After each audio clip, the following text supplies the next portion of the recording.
ବାସ୍ତବରେ ଗୁରୁଙ୍କ ମହିମା କେହି କେବେ ହେଲେ ପୂର୍ଣ୍ଣ ରୂପେ ବର୍ଣ୍ଣନା କରିପାରିବେ ନାହିଁ। ଗୁରୁଙ୍କ ମହିମା ଭଗବାନଙ୍କ ଠାରୁ ମଧ୍ୟ ଅଧିକ। ତେଣୁ ଶାସ୍ତ୍ରମାନଙ୍କରେ ବିଶେଷ ଭାବେ ଗୁରୁଙ୍କର ମହିମା ଗାନ କରାଯାଇଛି।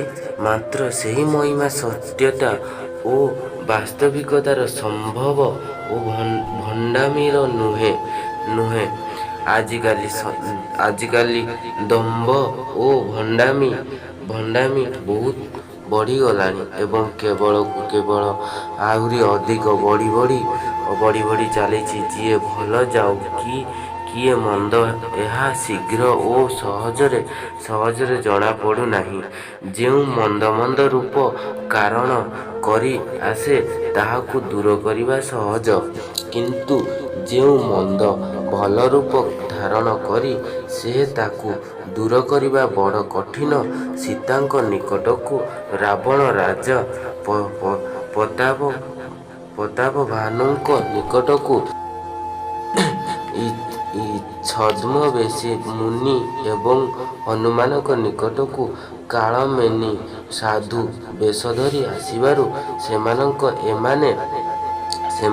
ଏମାନେ ଚିହ୍ନି ନ ପାରି ସେମାନଙ୍କ ଫାଟବନ୍ଧରେ ପଡ଼ିଗଲେ।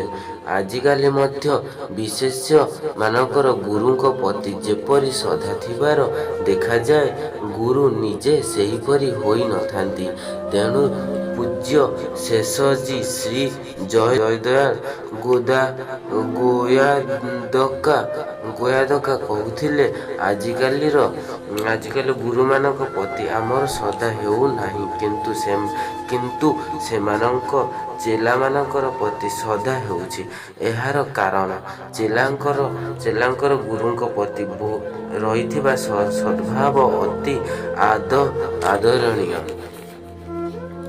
ଶାସ୍ତ୍ରରେ ବର୍ଣ୍ଣନା ଗୁରୁଙ୍କର ମହିମା ସତ୍ୟ ହେଉଥିଲେ ମଧ୍ୟ ବର୍ତ୍ତମାନ ସମୟରେ ଯାହା ପ୍ରଚାର ଯୋଗ୍ୟ ନୁହେଁ। କାରଣ ଆଜିକାଲିର ସାମ୍ବାଦିକ ଓ ପ୍ରଶାସକ ଲୋକଙ୍କ ଗୁରୁଙ୍କ ମହିମାର ଆଶ୍ରୟ ନେଇ ନିଜର ସ୍ୱାର୍ଥ ସିଦ୍ଧି କରିବାରେ ବ୍ୟସ୍ତ। ଏଥିରେ କଳିଯୁଗ ମଧ୍ୟ ସହାୟକ ହେଉଛି। କାରଣ କଳିଯୁଗ ହେଉଛି ଧର୍ମର ମିତ୍ର। କଳି ନା ଧର୍ମ ମିତ୍ରାଣ ପଦ୍ମପୁରାଣ ଉତ୍ତର 193/31। ବାସ୍ତବରେ ଗୁରୁଙ୍କ ମହିମା ପ୍ରଚାର କରିବା ପାଇଁ ଉଦ୍ଦିଷ୍ଟ ନୁହେଁ, ବରଂ ତାହା ଧାରଣ କରିବା ପାଇଁ ଉଦ୍ଦିଷ୍ଟ।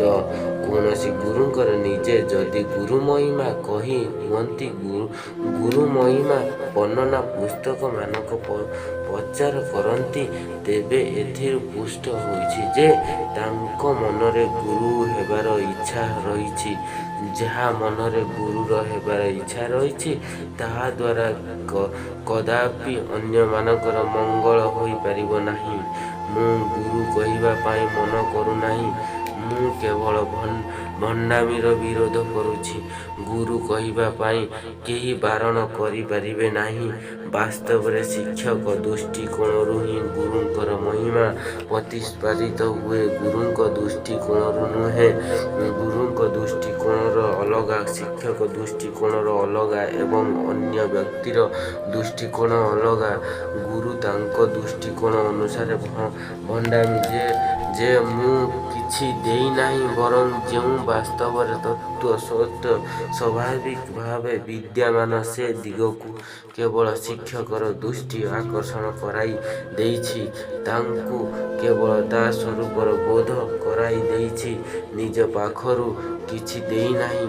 ଶିକ୍ଷା ତା ଦୃଷ୍ଟିକୋଣରୁ ଭାବେ ଗୁରୁ ମୋତେ ସବୁ କିଛି ଦେଲେ, ଯାହା କିଛି ହୋଇଛି ଗୁରୁ କୃପାରୁ ହୋଇଛି। ଅନ୍ୟ ଲୋକ ତା ଦୃଷ୍ଟିକୋଣରୁ ଭାବେ ଯେ ଶିକ୍ଷାର ଶ୍ରଦ୍ଧା ଥିବାରୁ ତାକୁ ତତ୍ତ୍ୱବୋଧ ହେଲା।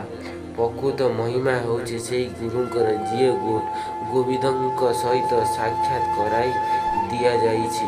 ଯେ ଗୋବିନ୍ଦଙ୍କ ସହିତ ସାକ୍ଷାତ ନ କରାଯାଇ କେବଳ ଗୁଡ଼ାଏ ଫର୍ମ କଥା କହିଛନ୍ତି, ସେ କେବେ ହେଲେ ଗୁରୁ ନୁହନ୍ତି। ଏହିପରି ଗୁରୁଙ୍କ ମହିମା ଅତ୍ୟନ୍ତ ଏବଂ ଏହା କେବଳ ଲୋକମାନଙ୍କୁ ପ୍ରତାରିତ କରି